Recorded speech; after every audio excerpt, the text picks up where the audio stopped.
नमस्कार दोस्तों, मैं विकास सिंह आपका रेडिक्स वेब एजुकेशन पे हार्दिक स्वागत करता हूं। दोस्तों, आज की क्लास साधारण ब्याज की बहुत इंपॉर्टेंट क्लास होने वाली है, क्योंकि आज हम दो टाइप को डिस्कस करेंगे। एक तो डिस्कस करेंगे हम थोड़े से गुने वाले प्रश्नों को, और एक डिस्कस करेंगे जिसमें हम कई विविध प्रश्नों का डिस्कशन यहाँ पे दिखाएंगे आपको। दूसरी इंपॉर्टेंट बात यह है कि आज की क्लास अगर आप करते हो तो ये मान के चलो कि ये पूरा का पूरा जो डिस्कशन है ये आपका सब रिलेट हो जाएगा पुरानी क्लासेस से, और इसी टाइप से प्रश्न सबसे ज्यादा एग्जाम में पूछे आते हैं। तो आज की क्लास को बिल्कुल कम से कम 2 से 3 बार देखिए, उनके क्वेश्चंस की प्रैक्टिस करिए। चलिए शुरुआत करते हैं। देखिए, भिन्न वर्ष के गुने वाले प्रश्न, अब ये क्या है जरा समझो। जैसे मान लो, पहले मैं एक थ्योरी समझा रहा हूं। कोई धनराशि साधारण ब्याज की वार्षिक दर पर T1 वर्षों में n गुनी हो जा रही है, ठीक है, और T2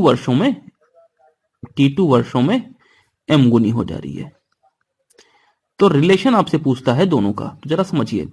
मैं रिलेशन लिख दे रहा हूं, फिर आपको यह बता रहा हूं कि ये रिलेशन आया कैसे है। तो ये हो जाएगा T1 पहला वर्ष अपॉन T2 दूसरा वर्ष इज इक्वल टू n-1, ये जो n था ना, ये वाला पहला वाला, n-1 अपॉन m-1।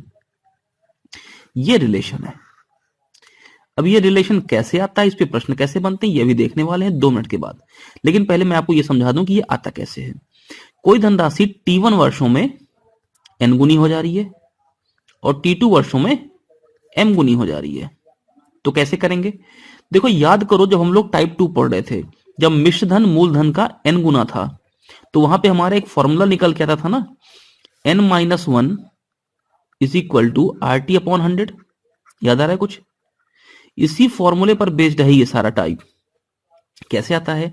अब कोई धनराशि है जो T1 वर्षों में n गुनी हो जा रही है, तो मैं ये यहां पे बोल सकता हूं कि अगर T1 वर्षों में n गुनी हो रही है तो n-1 is equal to R, T की जगह पे T1 आ जाएगा अपॉन 100।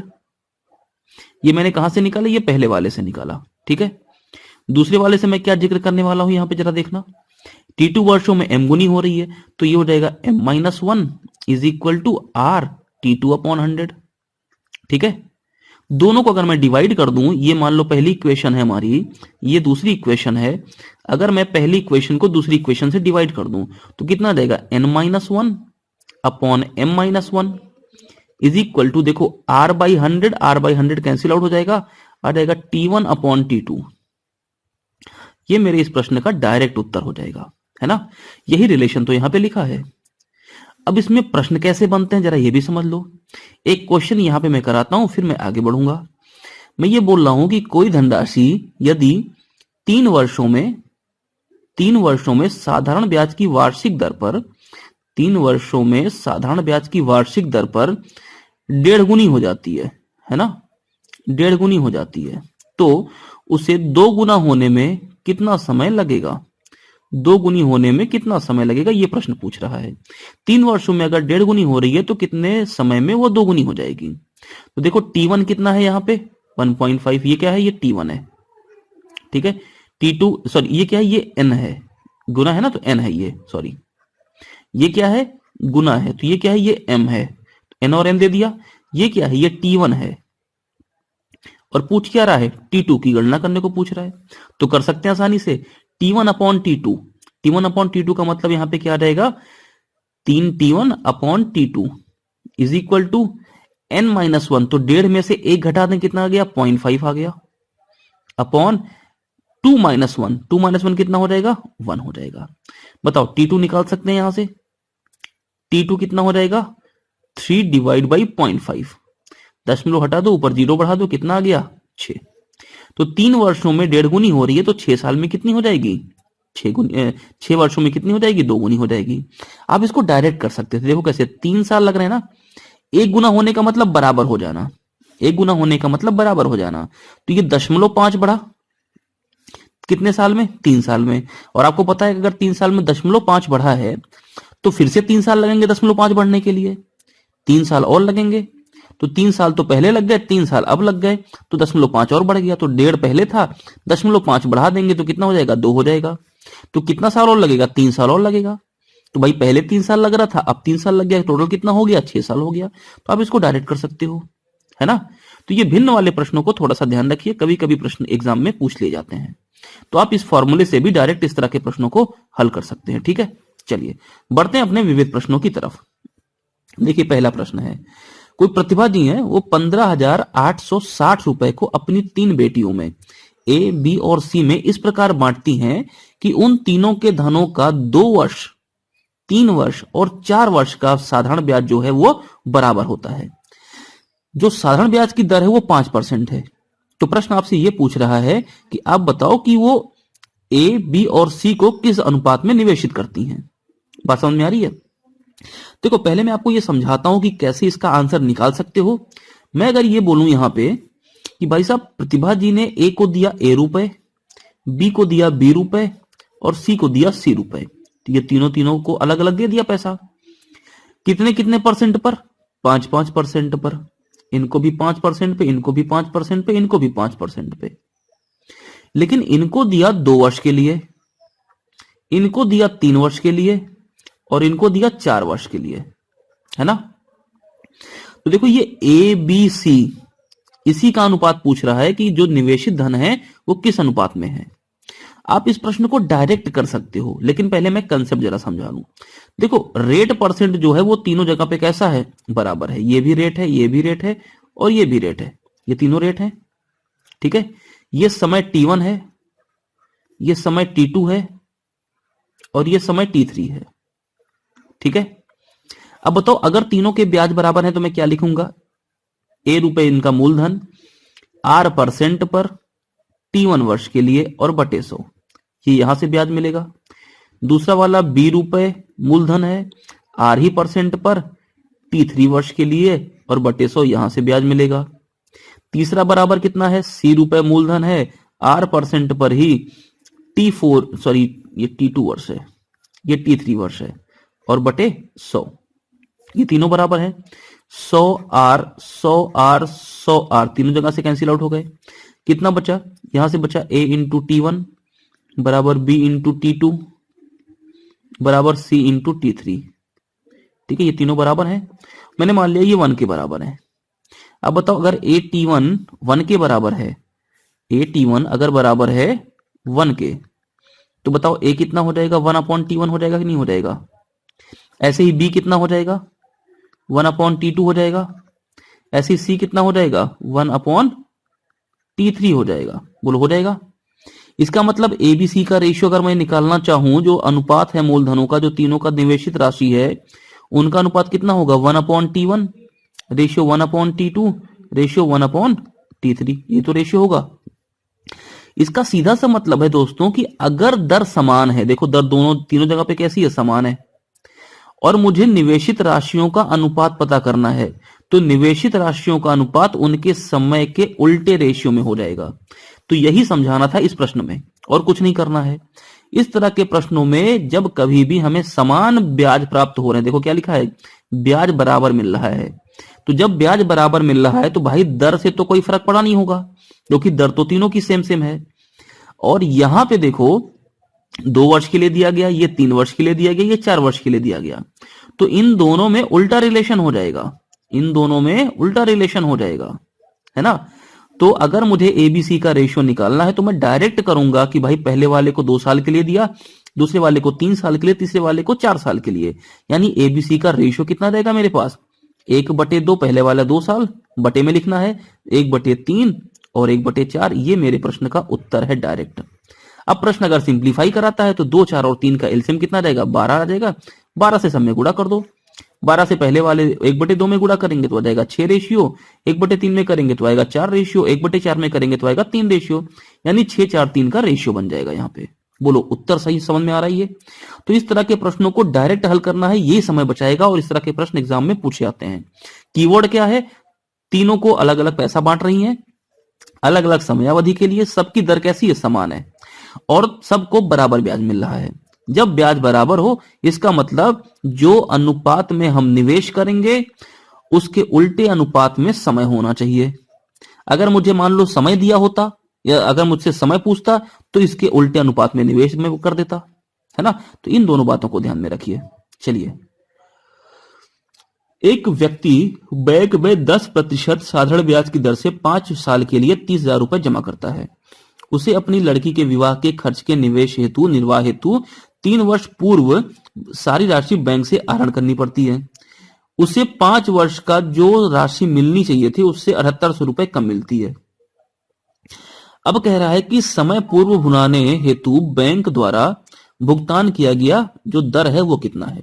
समझो इसको जरा कंसेप्ट वाइज। मान लो आपने 30,000 रुपए एफडी कर दी, 30,000 रुपए की एफडी कर दी, ठीक है।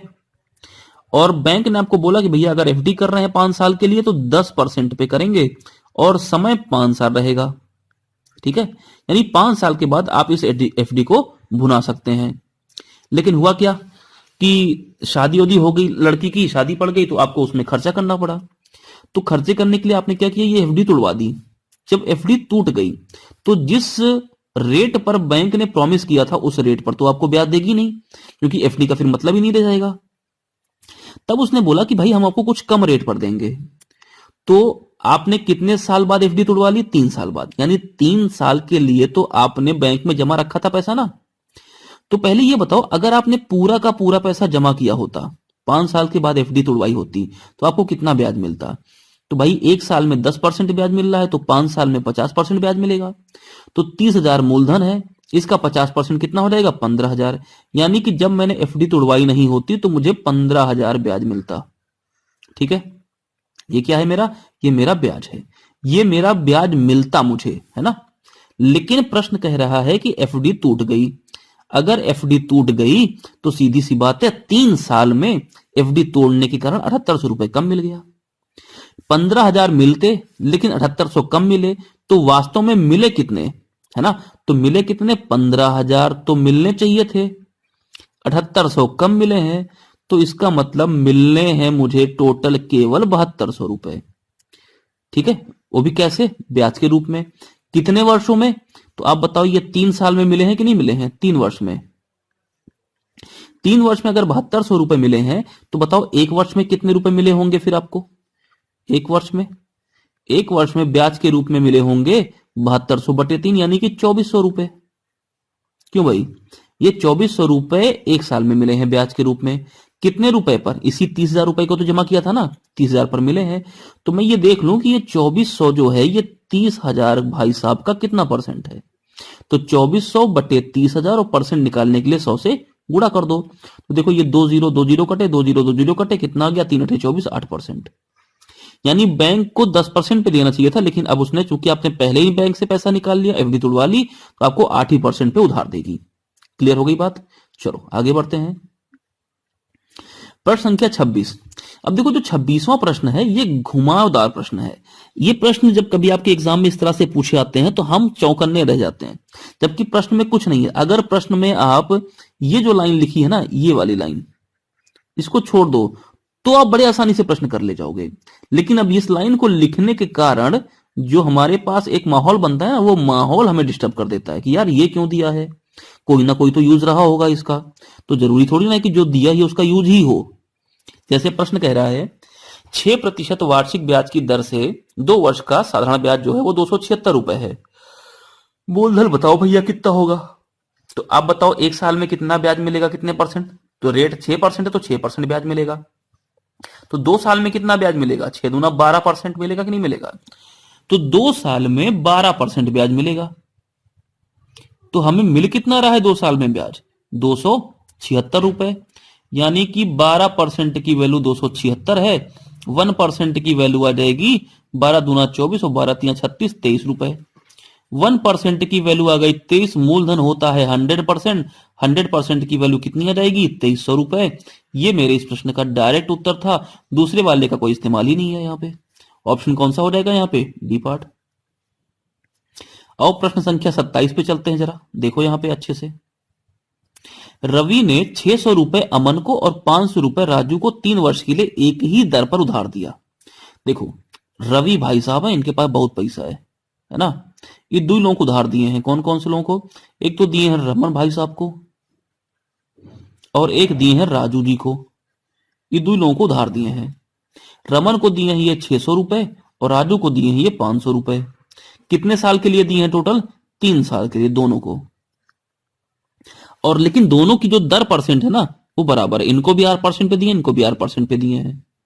कह रहा है कि रमन से 30 रुपए अधिक प्राप्त होता है राजू की अपेक्षा। तो भाई देखो, दोनों का समय बराबर, दो इसको भी 3 साल के लिए, रमन को भी, राजू को भी 3-3 साल के लिए, इनको भी 8% पे, इनको भी 8% पे। तो मतलब ये समय और दर के कारण तो ये 30 रुपए का जनरेशन नहीं हुआ ना। ये 30 रुपए अधिक क्यों प्राप्त हो रहे हैं? क्योंकि रमन को दे रहे हैं 600 और राजू को दे रहे हैं 500 ही। अब आप जरा समझो एक बात, 30 रुपए अधिक मिल रहे हैं 3 साल पे, है ना? 3 साल पे 30 रुपए अधिक मिल रहे हैं, तो 1 साल पे कितना अधिक मिलेगा? 10 रुपए अधिक मिल रहा होगा, क्योंकि साधारण ब्याज है ना? 1 साल में 10 रुपए अधिक मिल रहा है। तो भाई अधिक तो इन्हीं के मूलधनों के कारण मिल रहा है ना। मूलधनों में कितना अधिक है? मूलधन कितना अधिक है? 100 रुपए अधिक है। तो 100 रुपए मूलधन अधिक होने के कारण 1 साल में ब्याज 10 रुपए अधिक मिल रहा है। इसका मतलब यही 10 रुपए जो अधिक मिल रहा है, ये 100 रुपए अधिक मूलधन के कारण मिल रहा है। तो ये 10 रुपए इस 100 रुपए का कितना परसेंट है? तो 10/100, और परसेंट निकालने के लिए 100 से गुणा कर दो। जानती हो आप ये कितना है? 100% की जगह पे कितना आ जाएगा? 10% आ जाएगा। तो डायरेक्ट प्रश्न का उत्तर था कौन सा? ये वाला पार्ट। अब आगे बात करते हैं प्रश्न संख्या 28 की। इस तरह के प्रश्न इस समय बहुत ट्रेंड में है और एग्जाम में लगातार पूछे जाते हैं। इसको आप अच्छे से समझिए जरा। देखिए, सब हटा रहा हूं मैं, प्रश्न संख्या 28 की बात कर रहा हूं। 28 को जरा अच्छे से समझना। कह रहा प्रताप ने अरुण से कोई धनराशि साधारण ब्याज पर ली। वो भी कैसे कैसे ली? पहले 3 वर्ष के लिए 12% दर पे, अगले 5 वर्ष के लिए 16% दर पर, और 8 साल से अधिक अगर चलते हैं, 8 साल के पश्चात जो समय अवधि होती है उसके लिए उन्होंने बोला कि मैं 20% पे दूंगा। ठीक है? तो बोल रहे हैं अगर 11 वर्ष के लिए टोटल उधार लिया हो और 11 वर्ष के बाद ब्याज मूलधन से 6080 रुपए अधिक हो गया, यानी जो साधारण ब्याज था वो मूलधन से ही अधिक हो गया, तो बताओ उधार कितना दिया था? अब जरा समझना एक बात को। यहां पे मैं अगर ये बोलूं इसको ऐसे 3 पार्ट में डिवाइड करके, टोटल कितने साल की उधार दिया है? तो 11 साल के लिए दिया है, जिसमें से पहले 3 वर्ष के लिए, ध्यान देना, पहले 3 वर्ष के लिए दर कितनी है? 12% है। अगले 5 साल के लिए दर कितनी है? तो 16% है। तो बचा कितना साल भाई साहब? टोटल 11 साल के लिए था, 5 3 8 साल हो गया, तो बचा कितना? 3 साल ही तो बचा। इस 3 साल के लिए दर कितनी है? 20% है। ठीक है? प्रतिशत में ब्याज निकालते हैं, यहां से कितना ब्याज मिलेगा? 1 साल की दर 12%, तो 3 साल में कितनी? 36%, यानी यहां से 36% ब्याज मिलेगा।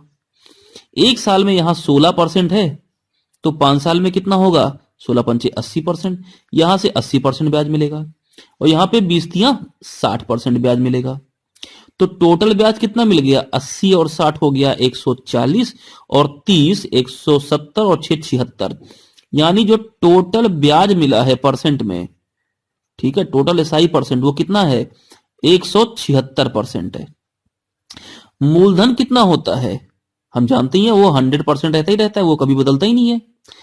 तो प्रश्न ने आपसे देखो यहां पे बोला है 11 साल के बाद ब्याज मूलधन से 6080 रुपए अधिक हो जाता है।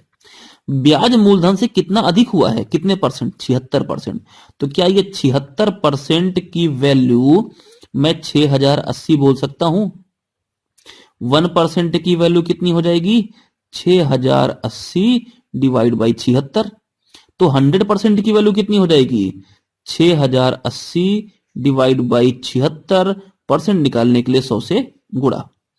19 चौका 76, 19 तिया 57, 19 दूना 38, 0, 4 से ये कट गया 80 बार, 80 गुणे 100 कितना हो गया? 8000। ये इस प्रश्न का उत्तर है। तो ऐसे प्रश्न इस समय ट्रेंड में है और बहुत ज्यादा पूछे जा रहे हैं, तो इनको आप अच्छे से कर लीजिए। प्रश्न संख्या 28 को। आगे आगे बात करते हैं प्रश्न संख्या 30 की।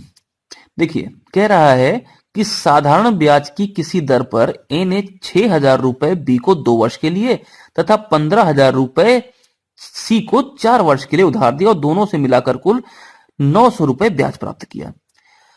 अब बताओ, अगर मैं तीसरे प्रश्न की बात करूं तो कह रहा है ए ने 2 लोगों को उधार दिया। किनको किनको? एक तो बी को और एक सी को। बी को कितना दिया है? 6000 रुपए उधार दिया है, 2 वर्ष के लिए दिया है, 2 years के लिए। दर की बात नहीं कर रहा है तो मैं दर को मान लेता हूं कुछ R% पे दिया होगा। सी को दिया उसने 1500 रुपए, ठीक है, कितने वर्ष के लिए? 4 वर्ष के लिए। तो दर यहां भी वही है, तो R% की दर है। कुल जो ब्याज मिला दोनों से वो 900 मिला। आओ पहले यहां से ब्याज की गणना करते हैं। तो यहां से ब्याज कितना हो जाएगा? 6000 गुणे 2 गुणे R/100, यानी आ जाएगा 120R। यहां से जो ब्याज मिलेगा ये मिलेगा 120R। ये तो आप निकाल ही सकते हो, मूलधन गुणे दर गुणे समय बटे 100। यहां से कितना ब्याज मिलेगा? तो यहां से मिलेगा 60R। भाई 1500 गुणे 4 गुणे R/100, 15 का 60। यहां से ब्याज कितना मिल गया? 60R। यहां से ब्याज मिला 60R, यहां से ब्याज मिला 120R। टोटल ब्याज कितना मिल गया? टोटल मिल गया हमारे पास 180R। और कितना ब्याज मिला है? 900। तो 180R की वैल्यू 900, R की वैल्यू कितनी हो जाएगी? 18×95, 5%। बोलो बात समझ में आ रही है? प्रश्न का उत्तर क्या हो जाएगा? ए पार्ट। ठीक है। प्रश्न संख्या 31।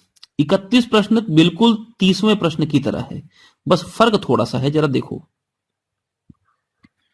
एक व्यक्ति ने साधारण ब्याज की किसी वार्षिक प्रतिशत दर से 500 रुपए 1% अधिक दर से 700 पे निवेश किया। देखो, कोई व्यक्ति है ना, जैसे मान लेते हैं ए ही थे, इसने दिया बी को, कितना दिया? 500 रुपए दिया, किसी रेट परसेंट R% पर दिया, 1 साल के लिए दिया, ठीक है।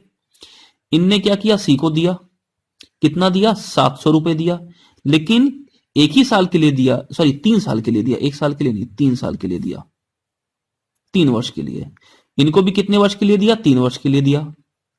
लेकिन जो रेट परसेंट बी को दिया उससे एक ज्यादा दिया, किसको? सी को, यानी कि इनको दिया R+1 पर। बोलो क्लियर है बात? अब आप बताओ, टोटल इन दोनों से मिलाकर 165 रुपए ब्याज मिला है। तो भाई जब 3 साल में 165 रुपए ब्याज मिला है तो 1 साल का ब्याज कितना हो गया? 165/3 यानी कि 55 रुपए। 1 साल में 55 रुपया ब्याज टोटल दोनों से मिला के मिला। अब बताओ, यहां से अगर मैं ब्याज की गणना करूं तो अब तो ये 3 हट गया ना, क्योंकि मैंने 3 से 165 को डिवाइड कर दिया, तो ये 3 तो हट गया। तो 500 का R% यहां से ब्याज मिलेगा। 500 का R% कितना हो जाएगा? 5R। यहां से ब्याज कितना मिला? 5R। यहां से कितना ब्याज मिलेगा? 700 का R+1% हो जाएगा 7R+1। यहां से ब्याज मिला। दोनों जगह से जो ब्याज मिला उन दोनों का योगफल किसके बराबर है? इसी 55 के बराबर। तो जोड़ देते हैं, 7 5 12R और +7, इसकी वैल्यू कितनी है? 55 है। तो बताओ 12R की वैल्यू कितनी हो जाएगी? 55 - 7 यानी 48। तो R की वैल्यू कितनी हो जाएगी यहां पे? 12 चौका 48, 4%। ऑप्शन कौन सा हो जाएगा यहाँ पे? ए पार्ट। बोलो समझ में आ रही बात? प्रश्न संख्या 32 लाजवाब। मतलब ये बोल सकते हो कि अब तक जो हमने पूरा का पूरा पढ़ा है SICI, उसमें ये जो प्रश्न संख्या 32 है ये लाजवाब है। मतलब इससे बेहतरीन कोई प्रश्न अब तक बना ही नहीं है SICI में। आओ प्रश्न संख्या 32 की बात करते हैं। तो क्या कह रहा है? किसी समय पर मूलधन तथा मिश्रधन का अनुपात 4:5 है। इनको करने के लिए थोड़े से अच्छे कलर को ले लेते हैं ना। मूलधन और मिश्रधन का अनुपात, देखो किसी समय टी पर, एट टाइम टी,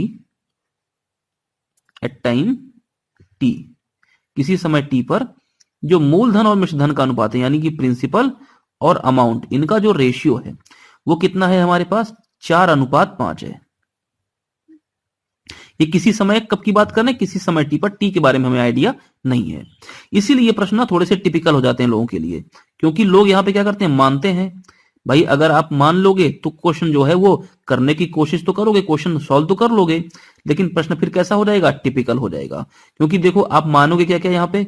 आप मानोगे मूलधन 4x, अमाउंट 5x, समय भी नहीं दिया है, तो दर भी नहीं दी है, तो कुछ तो दिया ही नहीं यहाँ पे, केवल अनुपात ही अनुपात तो दिया है।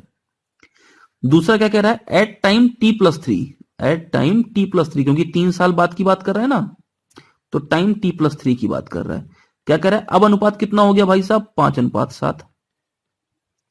अब ये टाइम टी वो ये सब भूल जाओ, आप खाली इतना बताओ मुझे, क्या हम ये जानते हैं कि साधारण ब्याज में जो मूलधन होता है वो हमेशा समान रहता है, वो कभी बदलता नहीं है।